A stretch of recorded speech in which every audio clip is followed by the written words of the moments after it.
Assalamualaikum warahmatullahi wabarakatuh. Perkenalkan, nama saya Faris Fadil Syafanda.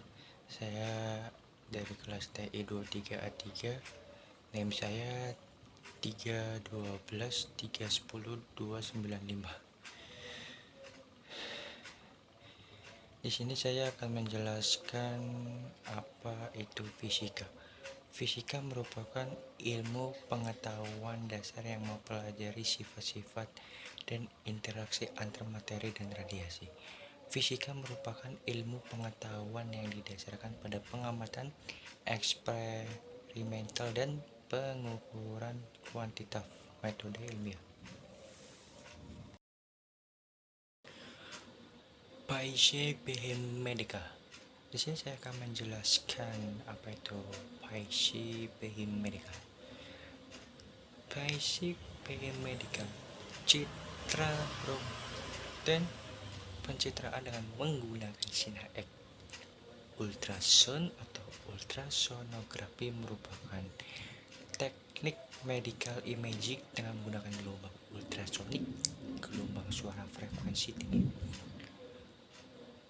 Magnetic resolution imaging atau yang disebut MRI, suatu teknik pencitraan yang digunakan pertama kali pada bidang kedokteran untuk menghasilkan citra-citra berkualitas tinggi dari bagian dalam tubuh manusia. Positron emission tomography, teknik tomografi dengan memanfaatkan emisi positron. Di sini saya akan menjelaskan beberapa penemu fisika. Ada 3 macam penemu fisika. Di sini saya akan sebutkan. Yang pertama ada Isidor Isaac Rabi. Beliau menerima hadiah Nobel untuk penemuan positron.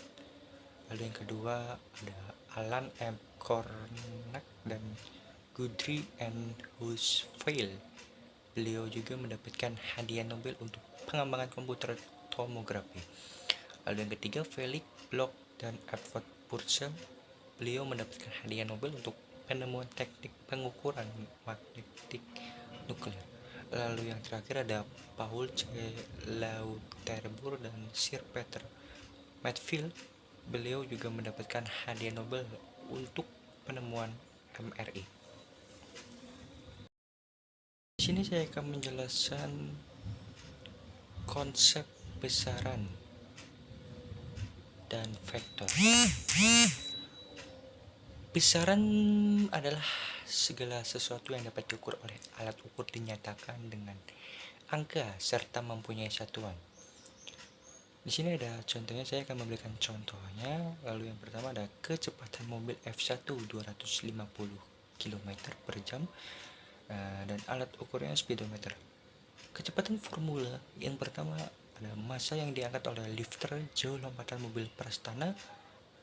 Suhu udara saat ini merupakan contoh besaran fisika. Dengan ada nilainya, maka semua orang akan memiliki kesimpulan yang sama. Misalkan mobil 1 lebih cepat dari kuda. Ini harus dibandingkan dengan cara pengukuran. Di sini saya akan menjelaskan dimensi. Tabel dimensi, besaran pokok ada massa, panjang, waktu, suhu, arus listrik, jumlah zat, intensitas cahaya. Di mana dimensi dan massa yaitu M, panjang itu L, waktu T, suhu itu O, arus listrik itu I, jumlah zat itu N, dan intensitas cahaya itu J. Besaran gerak. Besaran gerak adalah besaran fisik yang mendeskripsikan gerak benda. Contohnya seperti apa?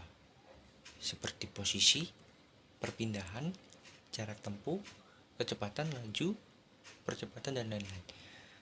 Besaran gerak ada yang berupa besaran skalar dan besaran vektor. Contoh besaran skalar: energi yang dimiliki bahan bakar hanya menyatakan jumlah kuantitas. Contoh besaran vektor, gaya, dan perpindahan yang merupakan besaran dinamik yang memiliki besar nilai arah. Vektor. Di sini saya akan menjelaskan vektor. Apa sih itu vektor?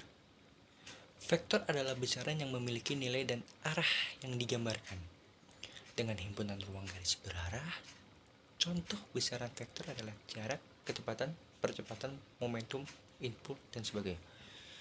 Besar atau kecilnya vektor ditentukan oleh panjang atau pendeknya potongan garis, sedangkan arah vektor ditunjukkan dengan tanda anak panah dalam gambar vektor. Di samping titik A disebut titik awal, initial point, dan titik P disebut titik terminal point.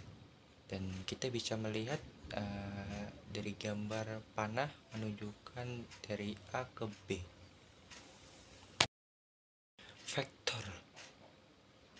Vektor sebuah benda bergerak menghasilkan vektor. Posisi adalah vektor yang berpangkal dari pusat koordinat ke lokasi benda. Tanda plus atau minus dalam sumbu koordinat tidak cukup untuk menunjukkan arah sebagai gantinya. Kita harus menggunakan vektor. Itu saja yang bisa saya jelaskan, kurang lebihnya mohon maaf. Wabillahi taufiq wal hidayah. Wassalamualaikum warahmatullahi wabarakatuh.